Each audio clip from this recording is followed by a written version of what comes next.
so you can feel that. He's gonna be standing right behind you. Okay, cool. Nicole will be over in there because of your keys. All right, cool.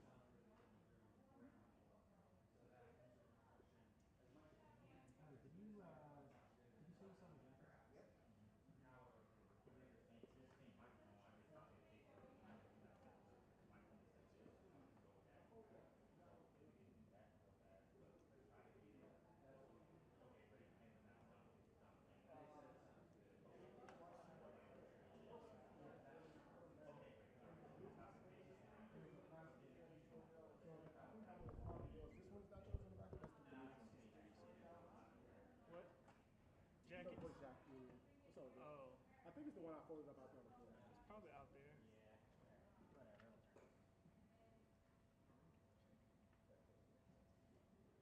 How does everybody feel? Good?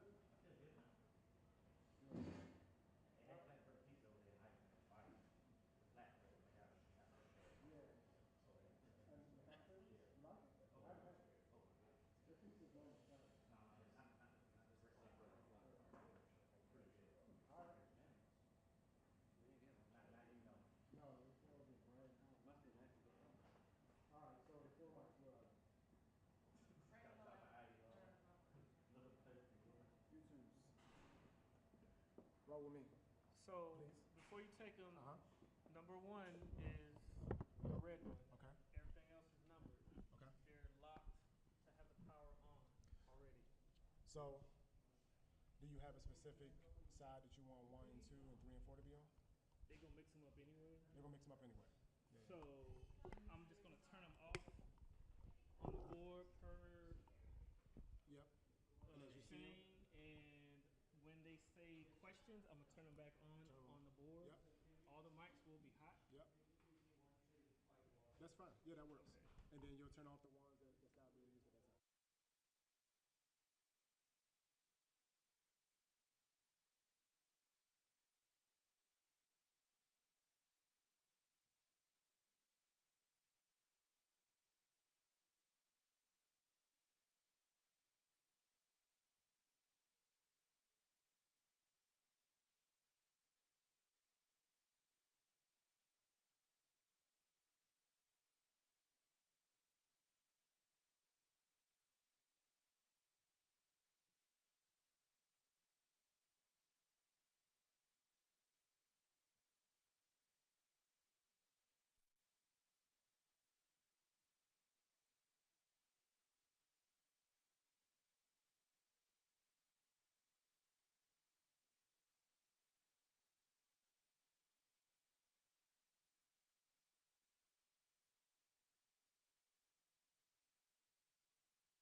Check 1 2. Check 1 2. Yeah, you can give me more in the room. Check 1 2. Hey hey. Audio check 1 2 3 4 5 6 7 8 9 10. Check 1 2. Check 1 2. Audio check 1 2 3 4 5 6 7 8 9 10. 1 2. Hey hey. Check 1 2. Hey hey. Last audio check for press. Check 1 2 3 4 5 6 7 8 9 10. Check 1 2. Hey hey. Check 1 2. Hey hey. 1 2 3 4. Have you given me more? Check 1 2 3 4 5 6 7 8 9 10. Yeah, please. Check 1 2. Hey hey. Check 1 2. Hey hey. Check 1 2 3 4 5 6 7 8 9 10. Let me know when you give me pull back some. You got a low tone, right? So wherever you're at right now, that's all you got. Check 1 2. Check 1 2. Check 1 2 3 4 5 6 7 8 9 10. Audio check. Does anyone else in the room needs audio checks? Anyone else? You guys are good on audio? All right.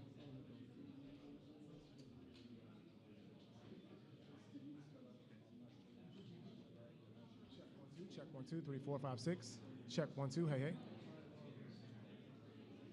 Check 1 2 3 4 5 6. Check 1 2. Hey hey. Audio check 1 2 3 4 5 6 7 8 9 10.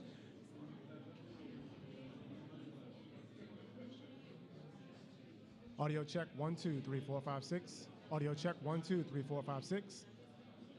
Audio check 1 2 3 4 5 6. Audio check 1 2 1 2 1 2. Hey hey. Audio check 1 2 1 2. All right. Check 1 2.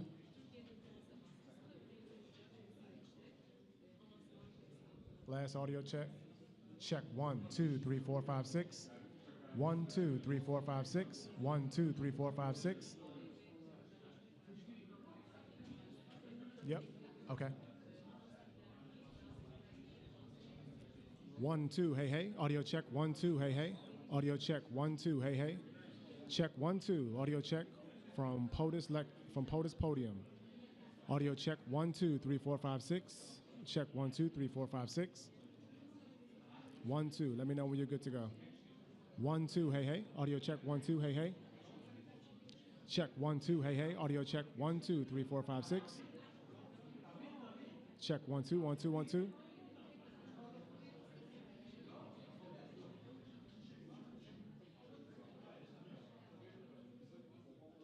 Okay.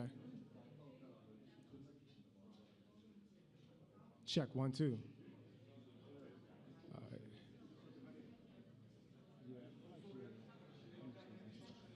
Check 1 2. Hey hey. Audio check 1 2 3 4 5 6 7 8 9 10. Check 1 2. Check 1 2 1 2. Hey hey hey hey.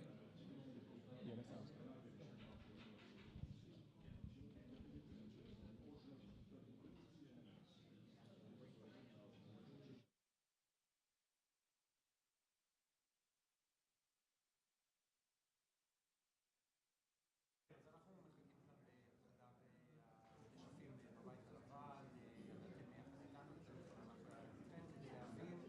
מה באמת יגידו 20 אמריקאים לנשיא ארצות הברית דונלד טראמפ וראש הממשלה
a smartphone. And I'm thinking after about 6 to 9, something must have happened to a member of the family. So I step outside and I said, "Father," I said, "this is a we'd like for you and Minister Shalansky to come and see the president at 1 o'clock." And my immediate response on Thursday, Tuesday, they called. And they said Thursday, the next 2 days later, they want you to be there Tuesday. It was like the next day or the day after that. We'd like you, the president would like to meet you and Milton Sharansky at 11 o'clock on Thursday. I said, my said, "This is so much pleasure." I said, "No, I can't do it. We have the Pope at 1. We're not going to be able to work it, right?" And then they said, "No, this is really the White House." It was 2 o'clock. So 2 o'clock, the president wants to. I said, "We got the Pope at 3. We can't work it." And they say it again. I said, "Well, we got the Dalai Lama at 1. We got the Pope at 3. We're not able to fit him in." He goes, "Would you like to call back?" And you won't believe it. And I look at my phone, and the phone only says 202.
of them. Okay. Charmant, Charmant. Okay.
Okay, thank you.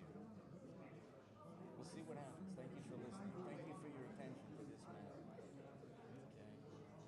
The people of Israel, thank you for your attention to this matter.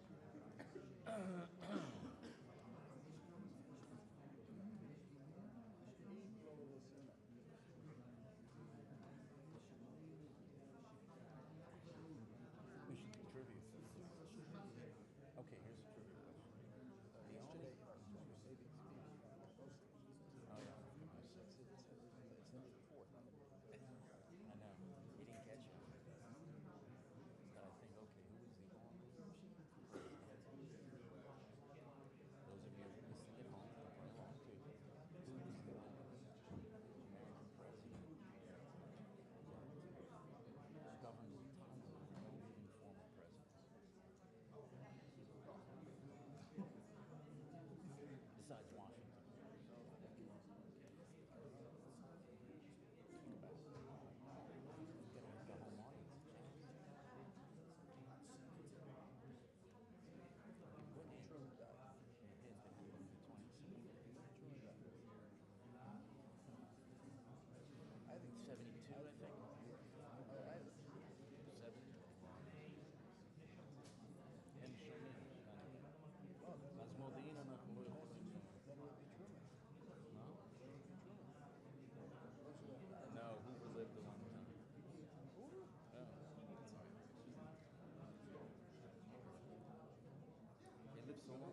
in.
Ladies and gentlemen, the President of the United States and the Prime Minister of the State of Israel.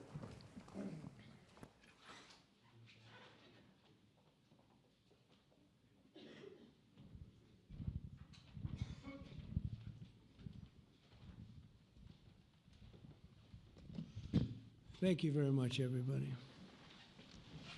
So this is a big, big day, a beautiful day, potentially one of the great days ever in civilization. Things that have been going on for hundreds of years and thousands of years. We're going to, at least we're at a minimum very, very close, and I think we're beyond very close.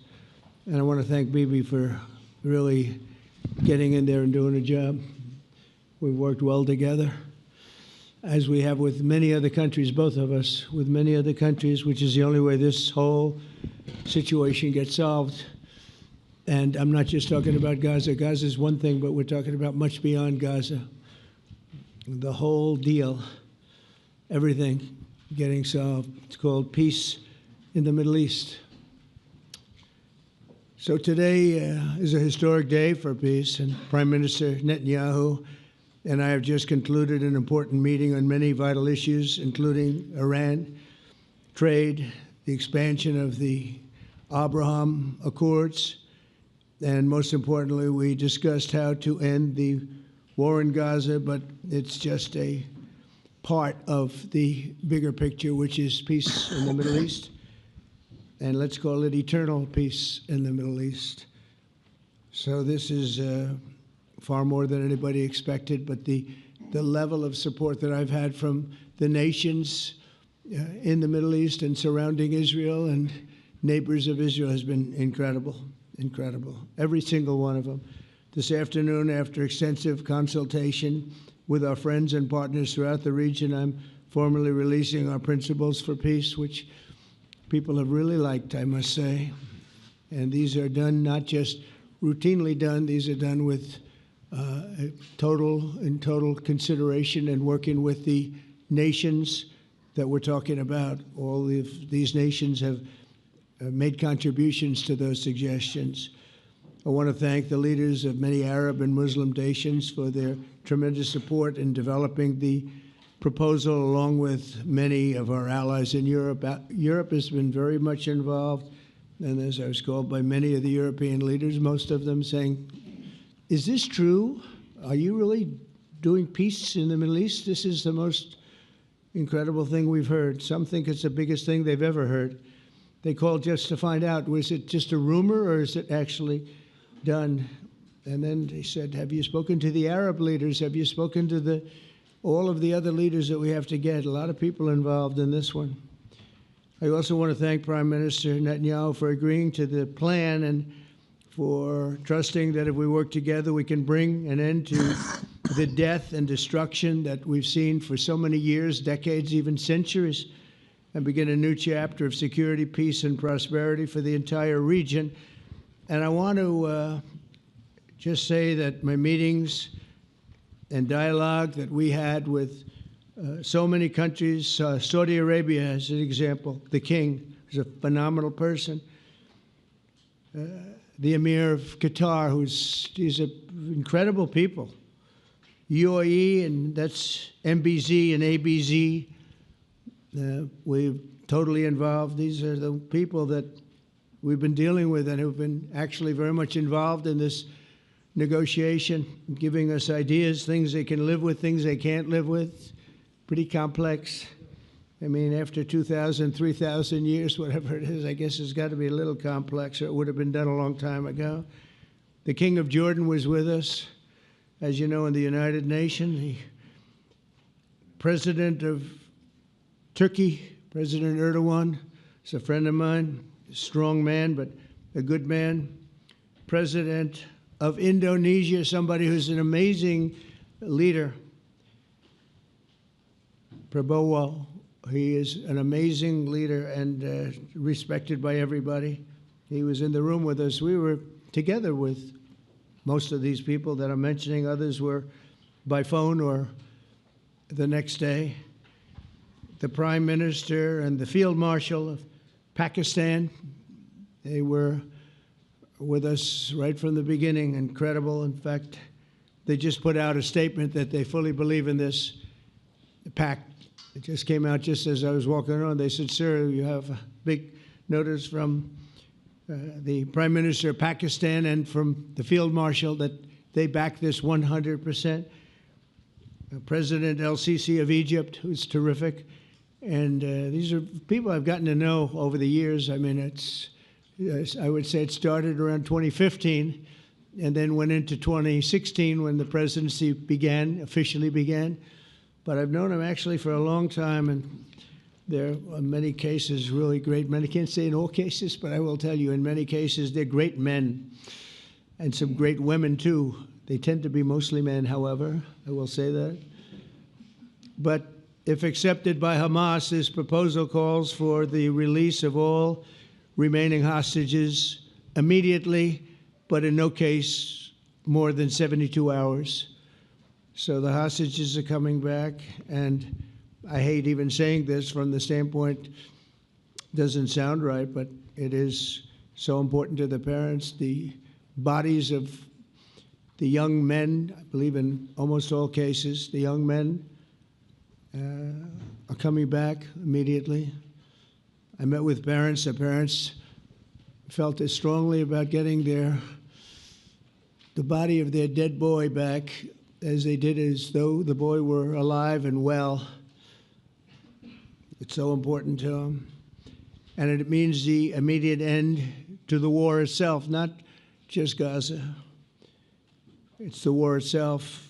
Under the plan, Arab and Muslim countries have committed, and in writing in many cases, but I actually would take their word for it. The people I mentioned, I'd take their word for it, to demilitarize Gaza, and that's quickly. Decommission the military capabilities of Hamas and all other terror organizations. Do that immediately. And we're relying on the countries that I named and others to deal with Hamas. And I'm hearing that Hamas wants to get this done too, and that's a good thing. And destroy all terror infrastructure, including the tunnels, weapons of production facilities. They have a lot of production facilities that we're destroying. They'll also help train local police forces in the areas that we're discussing right now, in particular in and around Gaza, working with the new transitional authority in Gaza. All parties will agree on a timeline for Israeli forces to withdraw in phases. They'll be withdrawing in phases. No more shooting, hopefully, as progress is made toward achieving these goals. Arab and Muslim nations need to be allowed the chance to fulfill these commitments of dealing with Hamas. They have to deal with them because they were the one group that we have not dealt with. I haven't dealt with them. But the Arab countries are going to, and Muslim countries are going to be dealing with Hamas, and I believe they've already been there. I think they probably have an understanding, and they haven't maybe mentioned that, but I would imagine they do. Otherwise, they wouldn't have gone as far as they've gone. If they're unable to do so, then Israel would have the absolute right and actually our full backing, the U.S. full backing. Marco's here, and a lot of our leaders are here, our great Vice President, Susie Wiles, Steve Witkoff, Jared Kushner. They've been so involved in this process. I don't think anybody else could have done it or even come close. But it's we're right there. We're right there. First time in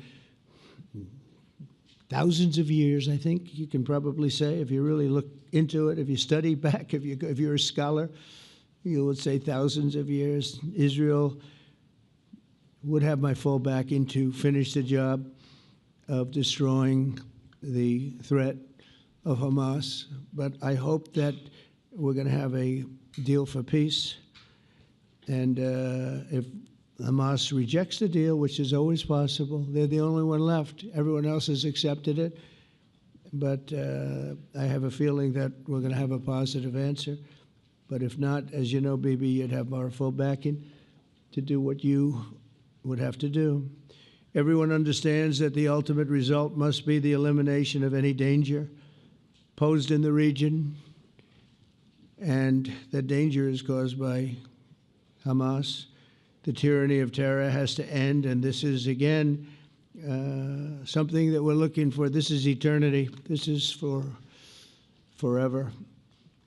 To ensure the success of this effort, my plan calls for the creation of a new international oversight body, the Board of Peace, we call it, the Board of Peace, sort of a beautiful name, the Board of Peace, which will be headed, not at my request, believe me, I'm very busy, but we have to make sure this works. The leaders of the Arab world and Israel and everybody involved asked me to do this, so it would be headed by a gentleman known as President Donald J. Trump of the United States. That's what I want, is some extra work to do, but it's so important that I'm willing to do it, and we'll do it right, and we're going to put leaders from other countries on, and leaders that are very distinguished leaders, and we'll have a board, and one of the people that wants to be on the board is the UK former Prime Minister, Tony Blair, good man, very good man, and some others, and they'll be named over the next few days, and it'll be quite the board. Working, everybody wants to be on it now. I don't know if that had anything to do. They named me and everybody else wanted to be on it. I guess they figure, well, he's a soft touch. He'll be easy to deal with. Working with the World Bank and others, it will be responsible for recruiting and training a new government that will be made up of Palestinians along with highly qualified experts from all around the world. Hamas and other terrorist factions will play no role in the board, but they'll play no role in the governance of Gaza at all, directly or indirectly. As you know, thousands of Hamas leaders have been killed and soldiers have been killed. And we can never forget October 7th, but thousands have paid the price for that. And now it's time to get our hostages back and get back to trying to build something that's really great and very important. In our meeting today, Prime Minister Netanyahu was very clear about his opposition to a Palestinian state. And he continuously mentions October 7th, and I understand that. Most people do. And I understand and respect his position on many things, but what he's doing today is so good for Israel. I notice that they have large crowds gathering in Israel all the time, and they have my name up. They like me for whatever reason, maybe I don't know, but they do like me. But they say two things: please get the hostages back, and please end the war. They've had it. It's had it. So I think it's a very popular thing you do, because he's a warrior. He doesn't know about getting back to a normal way of life, but he is a warrior, and Israel's lucky to have him. But now the people want to get back to peace. They want to get back to normalization in a true sense. Several countries have foolishly recognized the Palestinian state. As you know, some of our European friends, allies, good people, but they're really, I think, doing that because they're very tired of what's going on for so many decades. They've been presidents and prime ministers for years, and during this time, having to do with the Middle East, all they're doing is talking about the same thing over and over. They want to see it get back. And nobody wants that more than me, or I believe Bibi too. But the people of Israel want it. They really want it. They want the hostages back.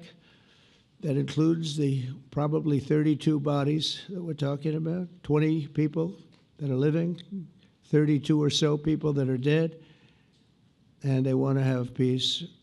So let us not forget how we got here. Hamas was elected by the Palestinian people. Israel withdrew from Gaza thinking they would live in peace. Remember that a long time ago? They withdrew. They said, you take it. This is our contribution to peace. But that didn't work out. That didn't work out. It was the opposite of peace. They pulled away. They let them have it. And I never forgot that, because I said, that doesn't sound like a good deal to me. As a real estate person, I mean, they gave up the ocean, right? Ron, they gave up the ocean. They said, who would do this deal? And it still didn't work out. They were very generous, actually. And they gave up the most magnificent piece of land in many ways in the Middle East, and they said, all we want to do now is have peace, and that request was not honored. Instead of building a better life for the Palestinians, Hamas diverted resources to build over 400 miles of tunnels and terror infrastructure, rocket production facilities, and hid their military command posts and launch sites in hospitals, schools, and mosques. So if you went after them, you'd be after them, and you wouldn't even realize you ended up knocking out a hospital or a school or a mosque. A terrible thing, terrible, terrible way to have to fight. No fight is good, but that's a real bad one. So there are many Palestinians who wish to live in peace. Many, many, many. I've seen so many of them, and they have support. And I challenge the Palestinians to take responsibility for their destiny, because that's what we're giving them. We're giving them responsibility for their destiny, fully condemn and prohibit terrorism and earn their way to a brighter future. They don't want the life that they've had. They've had a rough life with Hamas. If the Palestinian Authority does not complete the reforms that I laid out in my vision for peace in 2020, they'll have only themselves to blame. We're giving them an amazing footprint, and they have amazing support from the leaders of the Arab world and the Muslim world, the great leaders. These are great leaders. These are unbelievable leaders that have built great countries and very wealthy countries. What the future holds for the Palestinians, no one really knows, but the plan that we put forward today is focused on ending the war immediately, getting all of our hostages back, getting everything back. Hard to believe when you even say it, and creating conditions for durable Israeli security and Palestinian success. Israeli security is going to be involved. We're going to help you. We'll be there with you in terms of helping with security. We want to make sure it works. We just want to make sure it works. There shouldn't be a shot fired. Now, there will be, I guess, because that's the way it seems to be, but there shouldn't have to be within a few days. There shouldn't have to be a shot fired. Maybe for eternity. Wouldn't that be nice? I hope it's true. I can tell you the leadership of that region feels that there's a good chance of it being true. So this will lead to this agreement that we're talking about will lead to a sustainable long-term peace. No president in history has been a greater friend of the state of Israel than I have, in addition to negotiating the Abraham Accords. I like to say it that way because the real people, that's what they call Abraham. I would say Abraham, but it's so much nicer when you say Abraham. So much more elegant. But the Abraham Accords are amazing. Jared, you did that along with your group of geniuses, and nobody thought that could be done. We have 4 countries, and Sleepy Joe Biden didn't do a thing. He didn't even know what the hell they were. He should have had them fold up. But I think this will also lead to packing them. And who knows, maybe even Iran can get in there. I hope, we hope we're going to be able to get along with Iran. I think they're going to be open to it. I really believe that. But they could be a member. I long ago said, I'll bet you at some point Iran will be a member of the Accords. And little did I realize it was going to take this turn. That was some turn we did with the B-2s. But I think they might very well be there because it's a great thing for them economically. I recognize the eternal capital of Israel. I opened the American embassy in Jerusalem. That was something that everyone said would never be done, could never be done. Virtually every president for many, many years, for decades, would campaign on making Jerusalem the capital of Israel. They campaigned on it over and over. Is that right, Steve? Is that right? Everyone, and when they got to it, and I understand why now, because it was so, when I got to office, I campaigned on it too. I said, we're going to make it, and then I'd get calls from the leaders of various countries saying, please don't do it, please don't do it, it'll end the whole world, please don't do it. And finally, I just didn't say anything, and I did it.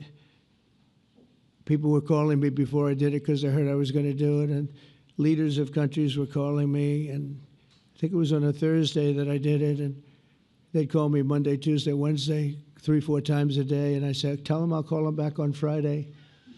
And I announced it on Thursday, and I called them back, the biggest people in the world, and they said, "You've done it." I said, "Done what?" "You've made the capital of Israel, Jerusalem, and we wanted to talk yet. I wish you called me a little sooner. Maybe I could have done something about it."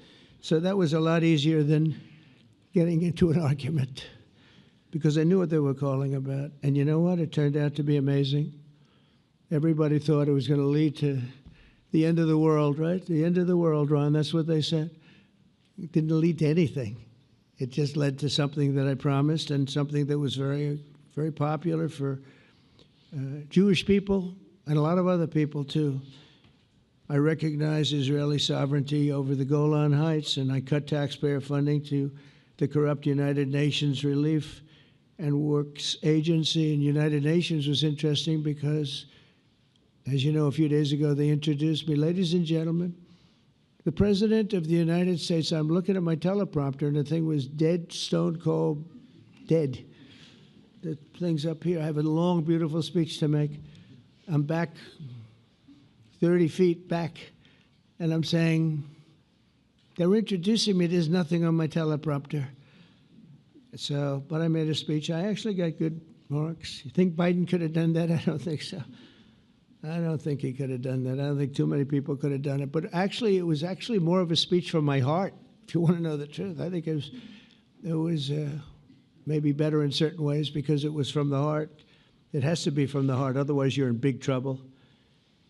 But I cut taxpayer funding for that very corrupt United Nations Relief and Works Agency, and nobody thought that would be done, and withdrew from the horrible Iran nuclear deal that was imposed upon Israel by Barack Hussein Obama and Biden.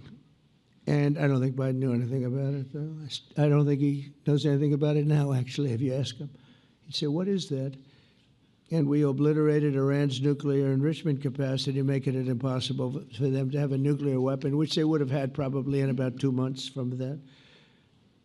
But I've never asked Israel to compromise its security, but we had big, strong talk. Nobody's been better to Israel. No president's been better to Israel than Donald Trump. But we had a long, strong talk, Bibi and I, and he understands it's time. It's time. History has shown, and the people of Israel want it. And the people of the Middle East want it. The people of enemies of Israel want it, but they don't have really too many enemies right now. And you know what? Many countries have gained great respect for Israel, for the way they fight, for the job they do, including me. I had respect anyway, but they gained respect. History has shown us that those who have relations with Israel have thrived, while those who have devoted resources and attention toward the destruction and even annihilation of Israel have languished. They haven't done well. Israel is not going anywhere. They're going to coexist with other people and countries in the region, from Syria to Lebanon to Saudi Arabia. The promise of a new Middle East is so clearly within our reach. This is the closest we've ever come to real peace, not fake peace, not political fool's peace. If we can get this difficult problem solved, the opportunities for all within that vast region of this world, it's a vast region, it's unlimited. The Abraham Accords show that all countries are better off when they communicate and work together and embrace new opportunities. I hope Jared and Steve and Susie and Marco and JD, we have great people. I hope you guys are going to work very hard to get these other countries in, because now they have no excuse. There's no longer an excuse. They were somewhere hesitant. And I tell you, the 4 countries that went in, I give them tremendous credit, and it's worked out incredibly well for them. In the same spirit, I'm pleased to report that earlier today we took another important step toward greater understanding in the region. A short time ago, we had a historic phone call in the Oval Office with Prime Minister Tani, who's really a great person. So we had a great talk, and I was on the phone, and Bibi was talking. Prime Minister Al Thani was of Qatar, was They really had a heart-to-heart conversation. It was a great conversation, I thought. It was productive. It was everything that you need to have something turn out to be successful. And I want to thank Bibi, and I want to thank the Prime Minister. It was fantastic. We agreed to launch a formal trilateral mechanism between Israel, Qatar, and the United States to begin a dialogue to enhance mutual security, correct misperceptions, and avoid future misgivings. And I want to thank Qatar, its leadership, and the Emir. He's a fantastic person. I think, I'm going to be his public relations man because I know him differently than a lot of people know him. But he wants peace. He wants to see peace. And his people, and they really acknowledge the critical role that they've played as mediator. And again, we're not quite finished. We have to get Hamas, but I think they're going to be able to do that. So now it's time for Hamas to accept the terms of the plan that we've put forward today. And again, this is a different Hamas than we were dealing with because I guess over 20,000 have been killed. Their leadership has been killed 3 times over. So you're really dealing with different people than we've been dealing with over the last 4 years, 5 years. Everyone has done their part and come to the table in good faith. Our Arab and Muslim partners are fully prepared to step up and fulfill their commitments for the benefit of the people of Gaza and the entire region. They're willing to step up and do a lot. They really are. There are a lot of good people involved. Everyone who wants to see, everybody who wants to see an end to the violence and destruction should be united in calling for Hamas to accept the extremely fair proposal so that we can end the war and get us back our hostages right now and have everlasting peace. And I look forward to having relationships with everyone. As the chairman of the board, I'll be involved, and we'll have meetings with some very smart people that'll be working over there to make sure that we haven't just been wasting time with an agreement that doesn't get done. The task of building peace will not be easy. There are some of the hardest problems in the world to solve, and that's why it's been going on for so many centuries. But too many lives are at stake not to try, and this was more than a try. I mean, I think this is something that gets done when you have virtually every country, and these are powerful, powerful countries that have a lot of money, and the money can make things happen. A lot of countries try, and they don't have any money. These are very rich countries that can make things happen. So together we'll forge a much safer and more hopeful future for everybody, including Israel. And I want to thank Prime Minister Netanyahu for his partnership. And I want to thank all of the leaders, the kings and the emirs and the presidents and prime ministers, people I mentioned. And they've been absolutely fantastic to work with. And it's just happened very quickly. It's happened from a couple of weeks before I had a couple of meetings, but a couple of weeks before we went to the United Nations, and we had some incredible meetings. It all came to place. It all took place, and everybody wanted to be a part of it. I don't have anybody that's saying we don't want anything to do with it. It's just the opposite. And I'll tell you, a couple of years ago, a year ago, I don't think we would have had this kind of participation, Mr. VP, right? I don't think we would have had. It's been amazing. The participation was 100%. Everybody wants to be a part of it. And everybody, those very strong countries, everybody wants it to work. So, Bibi, congratulations on this. I think this will be your crowning achievement, frankly. If this all works out, we think it will. It's going to be your crowning achievement. And I want to thank you very much for being here. Thank you. Please. Thank you. Thank you. Mr. President, first I want to thank you for graciously hosting me once again in the White House. And second, I want to thank you for your friendship and for your leadership. From Jerusalem to Tehran, from the Golan Heights to Gaza, you've proven time and again what I've said many times. You are the greatest friend that Israel has ever had in the White House. And Mr. President, you and I both know it's not even close. While you focus at home on making America great again, your leadership abroad is changing the world for the better, ending wars, and advancing peace.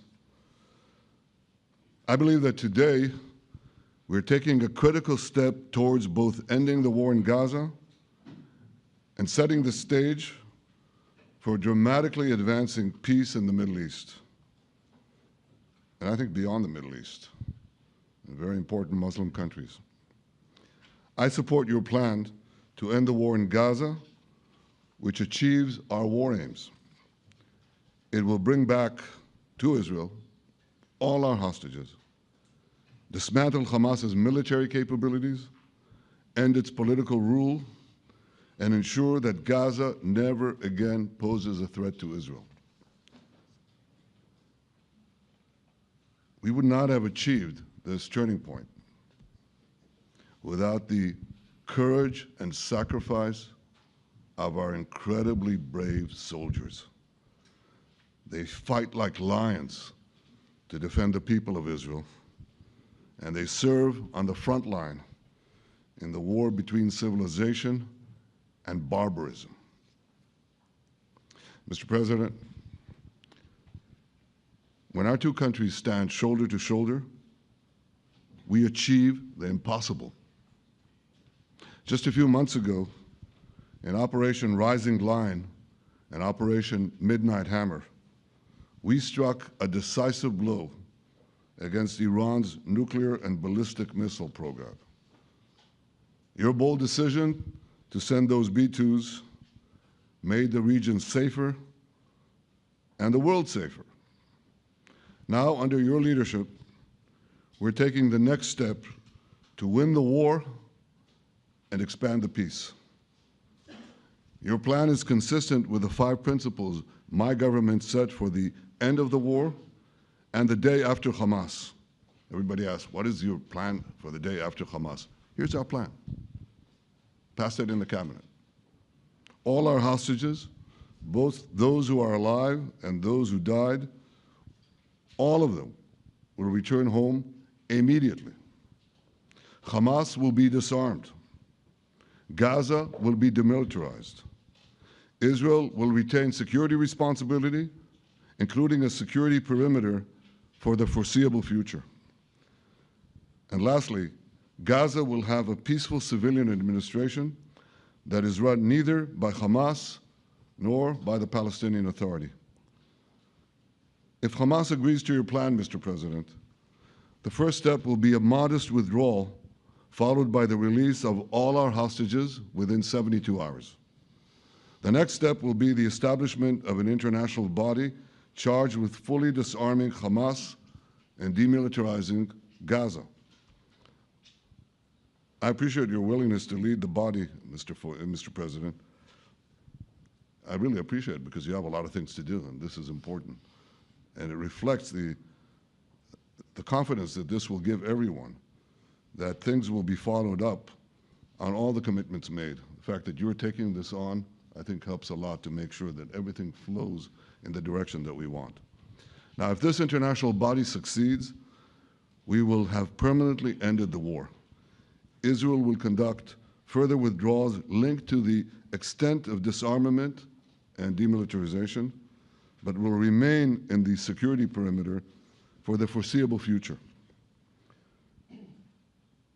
I think we should understand that we're giving everybody a chance to have this done peacefully, something that will achieve all our war objectives without any further bloodshed.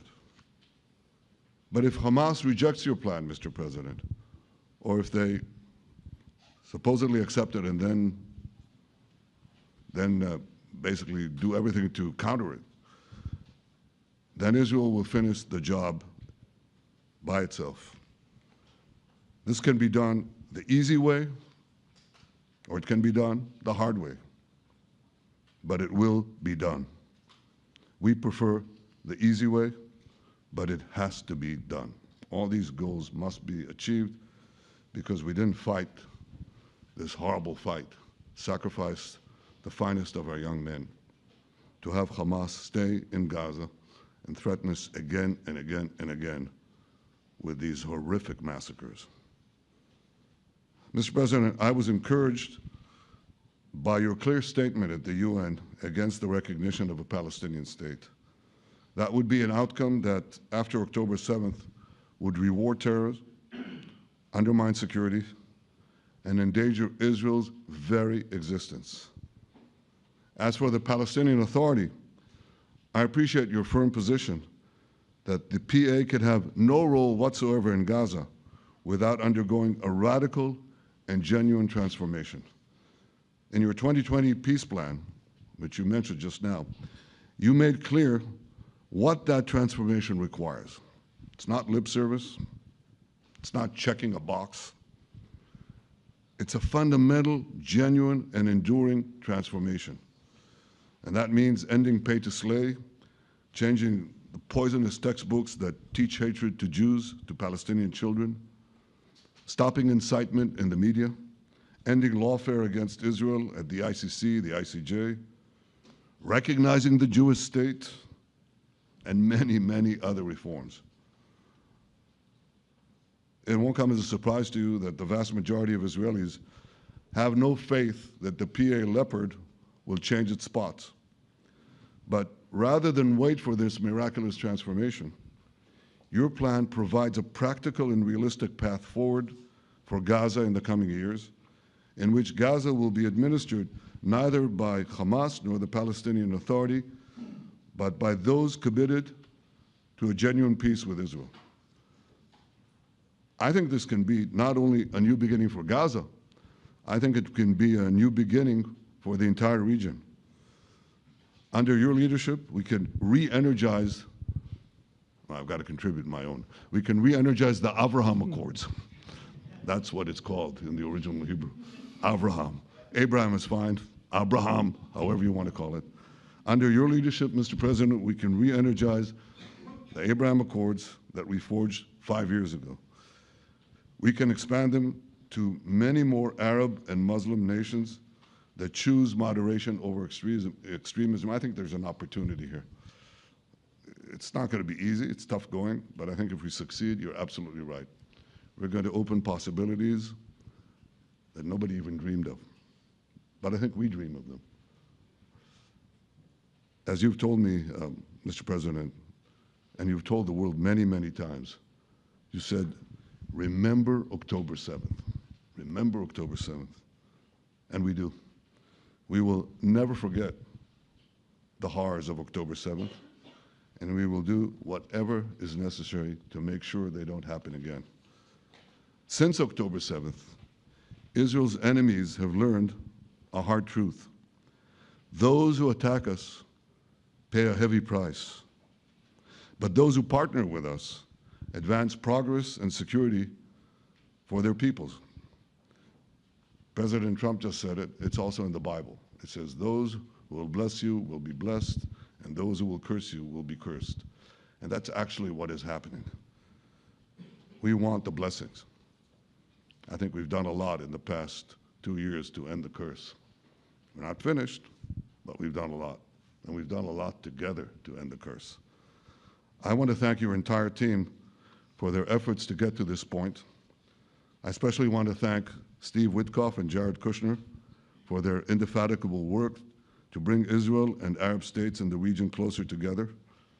I am deeply grateful to both of them for their work. We had a phone call today just to make it clear. I said to the Prime Minister of Qatar, Israel was targeting terrorists, wasn't targeting Qatar. And of course, we regretted the loss of the Qatari citizen, wasn't our target. And I very much appreciate President Trump's proposal to have a trilateral body, the United States, Israel, and Qatar, to work out respective grievances. There are quite a few.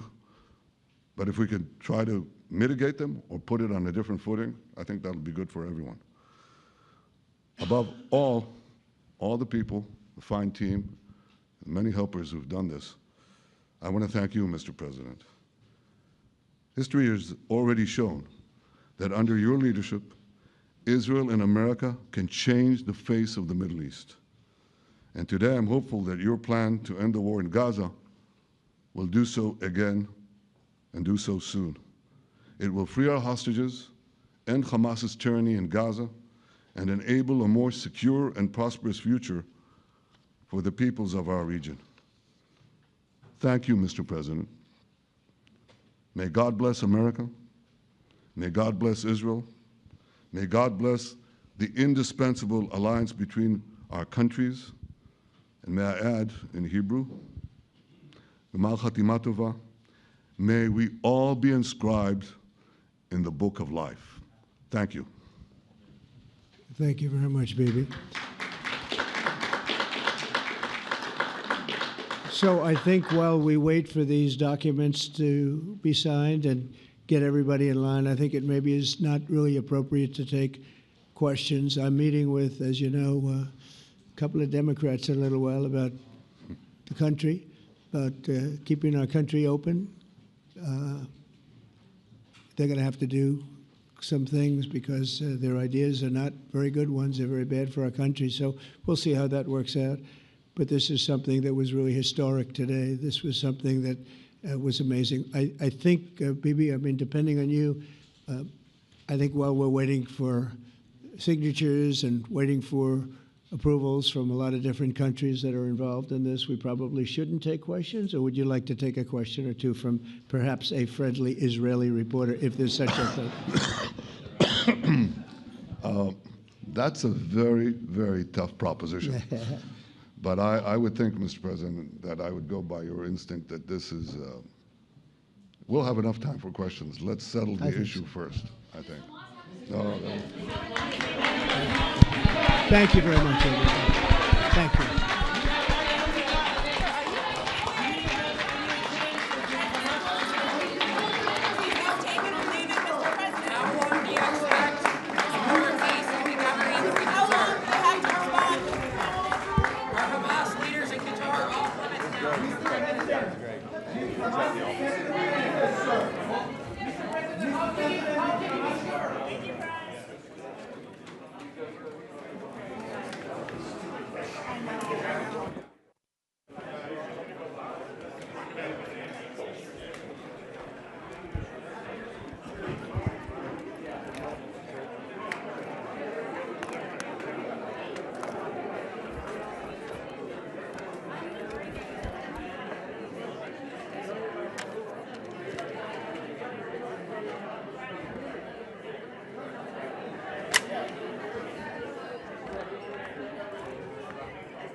Would you be so kind as to unhook me